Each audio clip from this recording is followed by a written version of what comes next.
Good evening, friends. Gather by the fire, where the flames unlock memories of days well lived. Hear the gentle crackle, like an old key turning in a lock, opening the past.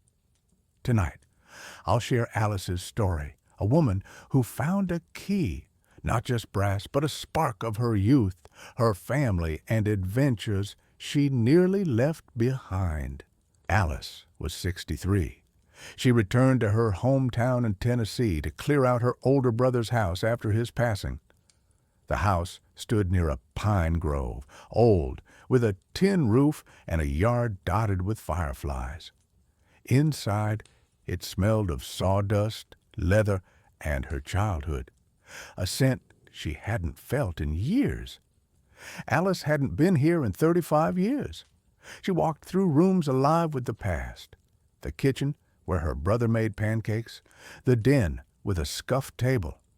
In a desk drawer, she found a key, brass, worn smooth, with a small leather loop, one her brother gave her as a child. Alice held it, and the faint jingle of metal carried her back to the 70s. This key was their secret, a symbol of days when her brother taught her to chase adventure. In the 70s, when Alice was 9, she trailed her brother Tom everywhere. He, 16, with a lopsided grin and dirt-streaked jeans, always smelled of pine. On weekends, they explored the woods, and Tom gave her the key, calling it the key to adventure. "Life's out there, Alice," he said. "This'll open any door." Tom fixed bikes for neighborhood kids, shared his fishing bait, saying, "Give a little, live a lot." Alice loved those days, dreaming of being an explorer, but one day she nearly turned from his lessons.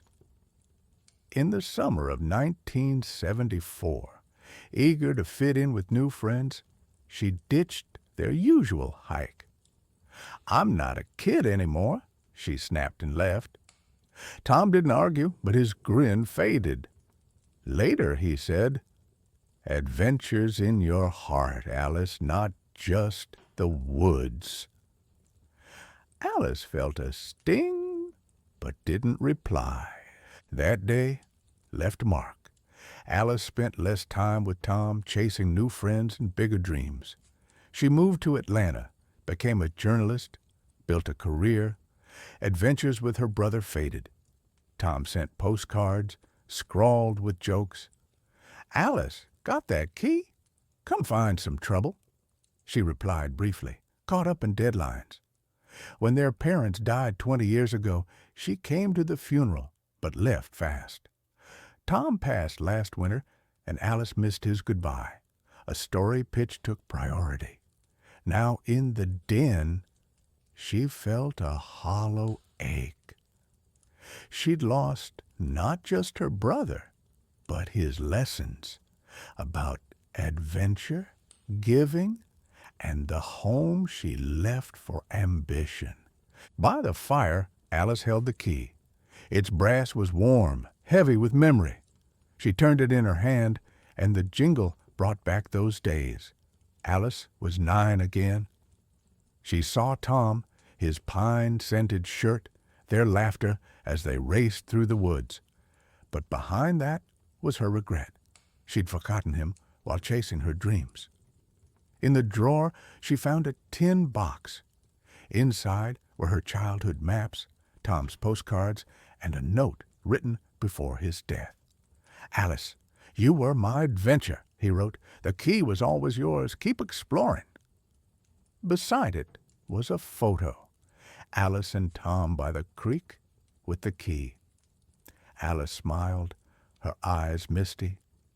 She realized Tom always waited, even when she drifted, and his lesson still opened her path. Alice didn't sell the house. She fixed the roof, hung the key on a hook, and every Sunday walked the woods, remembering Tom. She started fixing bikes for local kids, sharing stories of her brother like he did. Alice wrote a letter to Tom, full of words she hadn't said. "You taught me to explore. It went into the box beside the photo, her promise. Life's doors are many, but we can unlock them again. What adventure will you chase today? Thank you for joining us by the fire. Subscribe for more stories that light the way.